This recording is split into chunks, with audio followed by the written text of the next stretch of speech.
तब तक के हम बाहर रहेंगे। ईडी के दलालों को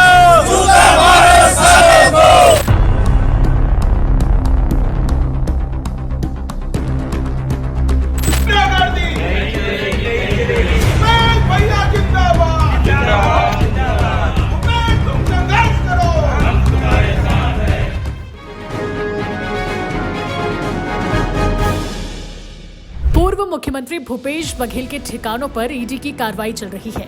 इसके विरोध में विधानसभा में जमकर हंगामा हुआ। सदन में प्रश्नकाल शुरू होते ही कांग्रेस के विधायकों ने इस कार्रवाई के विरोध में नारेबाजी शुरू कर दी। कांग्रेस विधायकों ने ईडी से डराना बंद करो, लोकतंत्र की हत्या बंद करो के नारे लगाए। विपक्ष के सदस्य नारेबाजी करते हुए गर्भगृह में प्रवेश कर गए और खुद ही निलंबित हो गए। उसके बाद सभी सदस्य सदन से बाहर निकल गए और गांधी प्रतिमा के सामने धरना प्रदर्शन किया। दूसरी ओर भूपेश बघेल के आवास पर कई नेताओं का जमावड़ा भी शुरू हो गया है।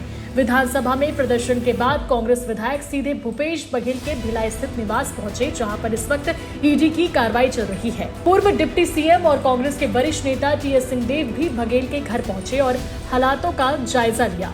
माना जा रहा है कि ईडी के छापे के बाद कांग्रेस आगे की रणनीति पर चर्चा करेगी। बता दें कि ईडी सुबह से ही भूपेश बघेल के घर तलाशी ले रही है। कई दस्तावेजों को खंगाला जा रहा है और बताया जा रहा है कि कई सामानों की जब्ती भी हो चुकी है, जिसमें नोट गिनती की मशीन भी शामिल है। बताया जा रहा है कि छापा शराब घोटाले से जुड़े मनी लॉन्ड्रिंग पर पड़ा है। वहीं कांग्रेस कार्यकर्ता और नेता सुबह से ही ईडी की कार्रवाई के खिलाफ बघेल के घर के बाहर प्रदर्शन कर रहे हैं।